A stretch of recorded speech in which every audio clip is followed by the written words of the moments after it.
Good afternoon, President Hatch. Thank you for joining us today. I am Colman and I'm Taylor. And we're excited to finish off our last episode of this semester, interviewing you, asking you some questions about the year. So, Colman and Taylor, glad to be with you. Thank you. Happy to do this. So first, looking back on the year, what is one of your proudest accomplishments for this? I mean, one of the great things, it has to do with the long-term future of Wake Forest. One of the most important things I can do is bring the right leaders to Wake Forest. And so a university is the most complex organization in modern society, so getting the right leaders. So we have a new athletic director that's been named, John Curry, who actually starts on May 1st. And we also have a new vice president for enrollment, Eric McGuire. He will start this summer. Those are very important positions. And actually, tomorrow, a new dean of the law school is being named. I can't tell you who that is, but by the time this is shown, I think that'll be evident. And then next week, we will be naming a new dean of the divinity school. I'm very excited about that appointment. So working on those key appointments is really critical. Yeah, that's awesome. Thank you. Yeah. So going off of that, what would you say was a strong point for this university this year specifically? I think the ongoing quality of teaching. I mean, that's something every year in the college, in the business school, and in all our schools. I mean, I hear that consistently from students, and it's the rigor of the courses combined with the personal attention. And it seems to me that's our hallmark. In that sense, I think we are radically conservative. At the same time, I think we're deeply innovative in the kind of teaching that goes on. So, I mean, one great thing is the opening of Salem Hall, the new chemistry building. I mean, that hall greatly needed to be done, and that opened for the first time this year. That combined with what's happened downtown really puts our sciences in a great new place. I would totally agree, and I think with all the one question that we really have been dying to ask, that other people want us to ask, with all the different changes of people bringing in for the new positions, is there going to be a rebranding or a change with the mascot of this school? Nike has been involved in an overall project of branding, and that I think it will include a modest change in the Demon Deacon. Probably not the Demon Deacon who walks around, but the image of the Demon Deacon. That hasn't been rolled out yet, but it's been over a year-long process that Nike has helped the university in terms of its athletic branding. So that's exciting. That is very exciting. So the whole process is done by Nike, who is our partner in athletic apparel. Yeah.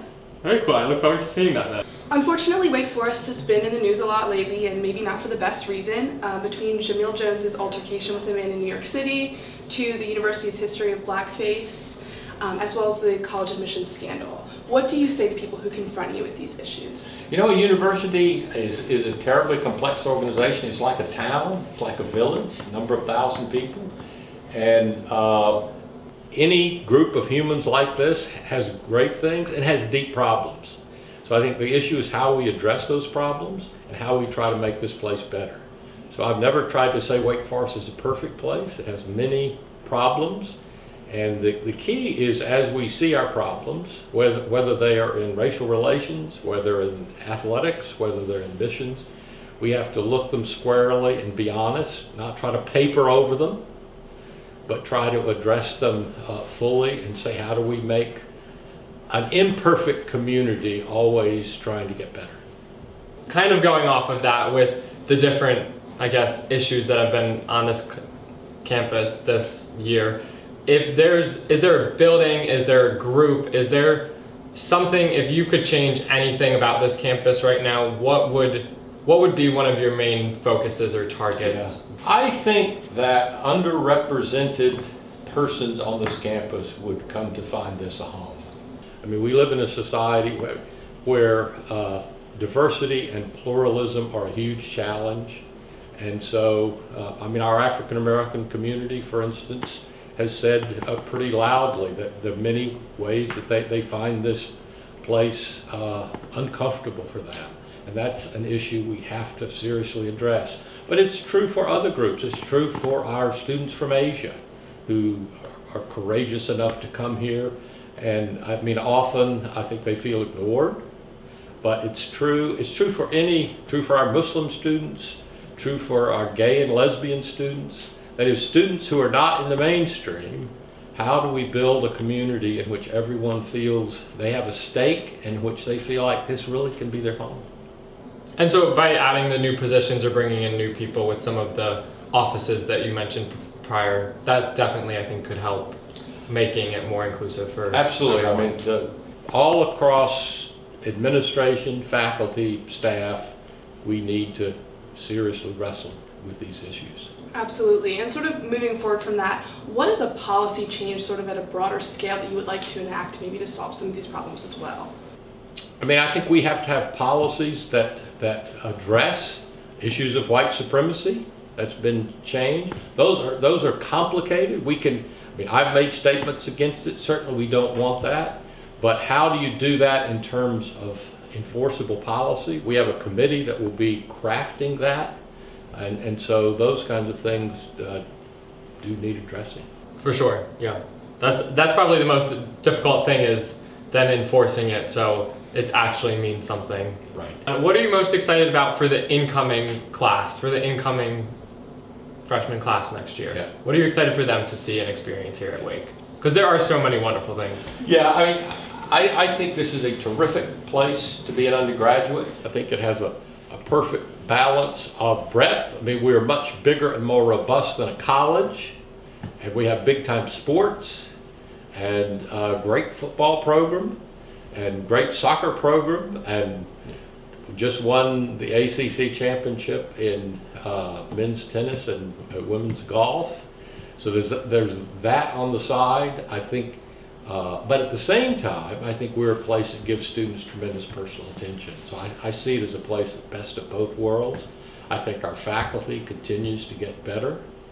And I think our facilities have improved. Our recreational facilities are great. I think our dining facilities have continued to improve.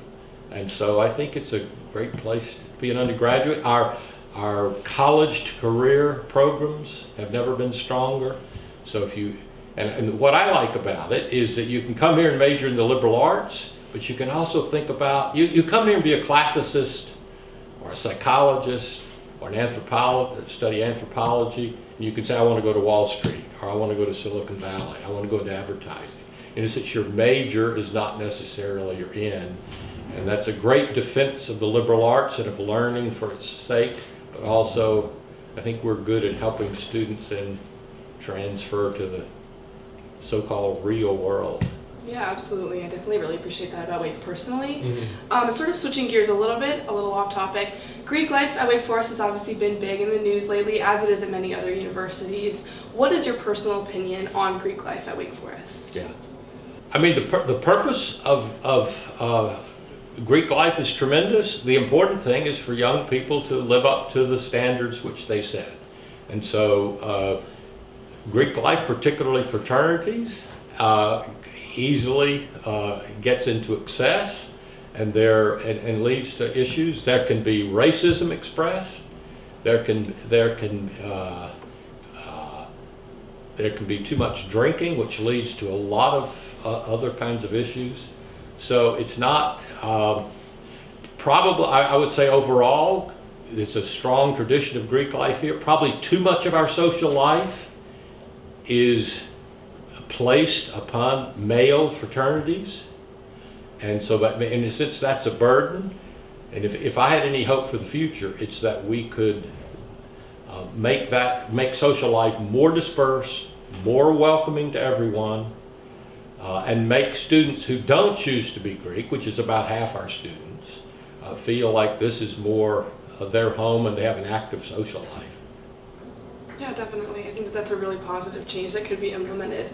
Greek life is definitely a dominating force in our social lives here at Wake Forest. Yeah.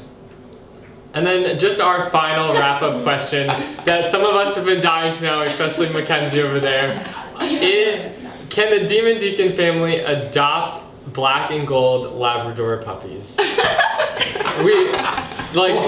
I feel like The we people need to know. Yes, the people Is there really such a thing as a black and gold Labrador puppy? Well, one black and one gold. Oh, right? oh, I see. I thought think you we meant need a multiple. mix. So in searching for all the new people to fill the positions, would you want to search for somebody to take care of the 2 puppies? That would Would not you be be my interested in highest doing that? priority, no. I think on that note, you've had a lot of great responses and we really appreciate your time. So if there's anything else you want to say to the student body or closing remarks, feel free. Well, what I would say right here, before exams begin, I wish everyone well. Best of luck, and I'm sure your hard work during the term will pay off. So I hope your exams go well and have a wonderful summer. Thank you.